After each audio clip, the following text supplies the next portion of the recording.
The late 1700s marked the birth of the United States of America. Fresh off the win of the American Revolution, the new nation had to figure out how to be a successful and independent country. How would the government run? Who would be in charge? Should there be a king? Many questions would be answered with time. Some questions, though, like how to pay off debt from the war, would be answered with violence and rebellion. On this episode of Hints of History, we will learn about the Whiskey Rebellion that took place in Pennsylvania during the 1790s.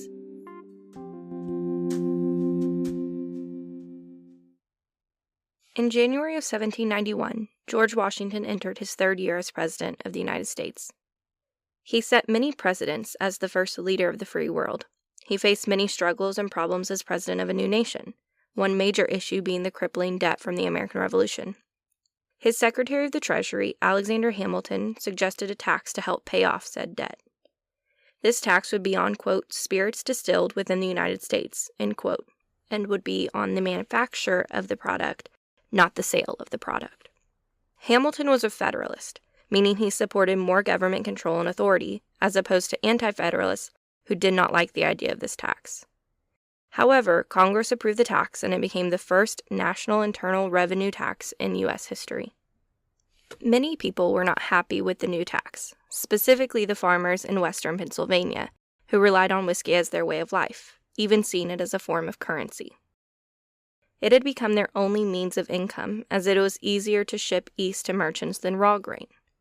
Because the tax was on the manufacturer, and regressive, so the less they produced the more they paid, the smaller farmers felt as if they had been targeted. Plus, the tax had to be collected as cash, which many people did not use out on the frontier. They still followed a system of bartering and trading. Many who were already barely making ends meet were now in a more difficult financial situation than ever before. Some families that were affected by the tax began to resent Washington's administration, and even compared it to the tyranny of King George III. This caused many to react as the colonists had done in the Revolution only a couple decades prior. Protesters of the tax began leading demonstrations that sometimes turned violent, and attacking tax collectors, even tarring and feathering some. Local militias began forming with the intention of fighting the tax. President Washington wanted to end the issue peacefully, and even came out publicly to scold the farmers who resisted the tax, as it was the law of the nation. 3 years after the tax was passed, the rebellion hit its boiling point in a town outside of Pittsburgh. Around 400 protesters met outside the house of a local tax collector, John Neville. Neville came outside and ended up shooting a protester as he thought his life was in danger.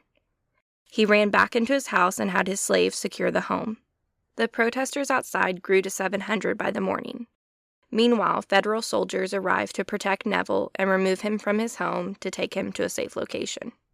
The protesters agreed to let the women and children inside the home leave safely before an hour of fighting began.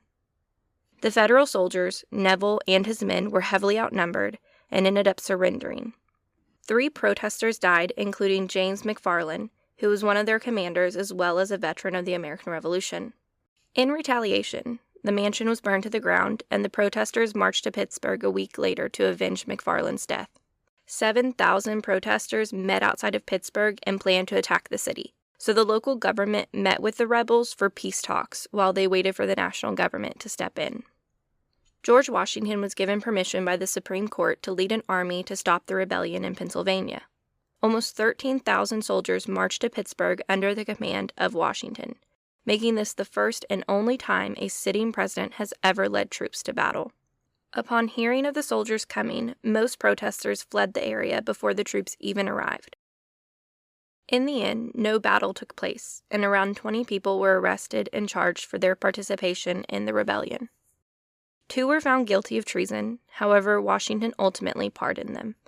6 years later, President Thomas Jefferson officially repealed the tax on whiskey. The Whiskey Rebellion marked the first real challenge to federal authority and proved to be an example of the power of the newly formed national government of the United States of America.